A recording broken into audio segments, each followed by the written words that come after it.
Good Wednesday morning. Welcome to Today in Alabama. I'm Jed Davis. And I'm Jasmine Williams. Thanks so much for joining us. An important alert and a reminder this morning. Did you know that you can text 911 if you have an emergency and you can't talk on the phone? This morning, the Alabama 911 board wants everyone to know that this is an option.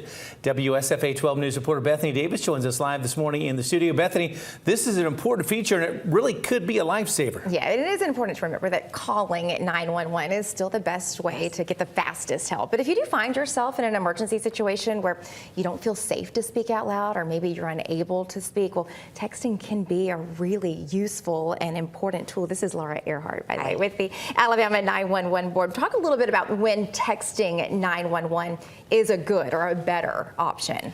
Like you said, calling first is best, but if you can't, texting is great in a situation in which you are in danger or cannot communicate verbally.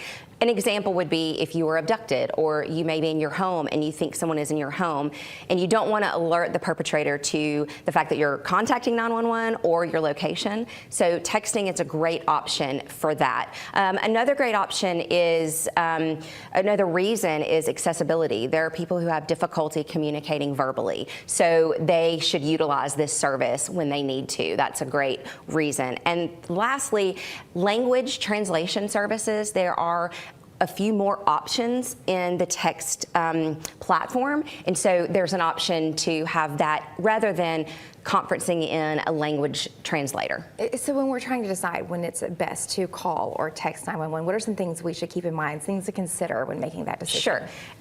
It's really simple. You think about if there's a threat to life or property. So we at the board fully support and believe that if you see something, say something, or better safe than sorry. So if you're unsure of it being what you would consider or we would consider an emergency, contact 911 regardless and let the telecommunicators help decide. That's a good piece of advice. What is it that we could do better, or what does the Alabama 911 board want us to understand a little bit better about reporting emergencies, just in general? Well, firstly, it's really important to know not to hang up when you call 911. So if you continuously call and disconnect, that creates a lot of extra work and confusion in the center. It could potentially delay a response.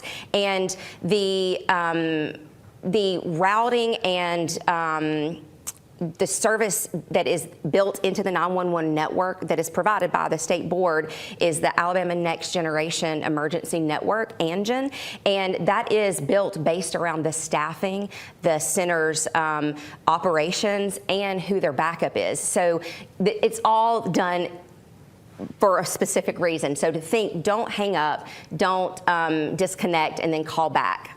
That's good. Good advice. And we do know this is not a new feature. The texting feature has been around for a few years. You just feel like more people need to be aware of that. Absolutely. There has been I've seen a lot of people who are unaware of that and could really use it in a time of need. Again, it's available statewide since January of 2022. This is not in all states, so this is somewhat Alabama specific, but it's always best to call first. So call when you can, but text when you can't. Yeah, and texting 911 is pretty easy. It's really just like texting anybody else. Yes. You just type 911 into that field or the recipient field of your texting app, and then make sure you include your location and what type of emergency you have. Hit the send button. It's just that simple, guys. Could I just add one quick thing? So while this is Mental Health Awareness Month, just to make people aware, you can also text 988 for mental health resources. 988 and 911 work together to provide the resources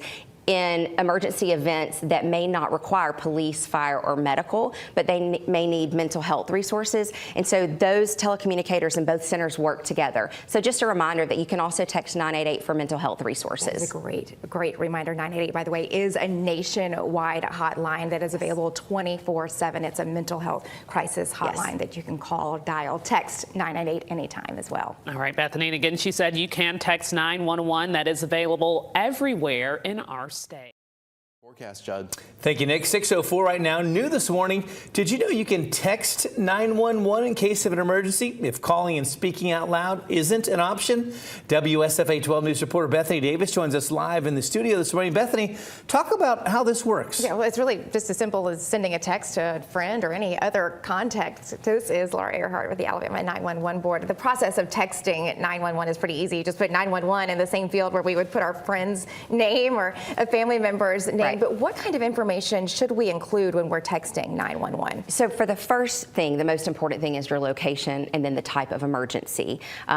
If you're able to provide a brief description, that is very helpful.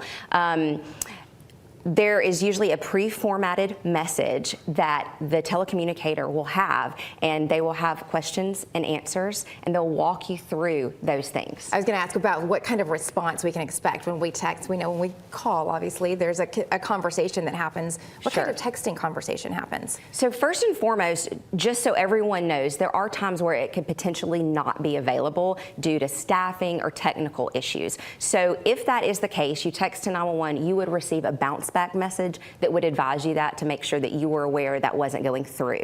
But after that, the agency would likely identify themselves, making sure that the caller knew they reached the correct agency, and then would begin to ask the questions and get the information on the emergency. This isn't necessarily a new feature. This has been around for a while, but you feel like a lot of people don't know about it, or not enough. Right.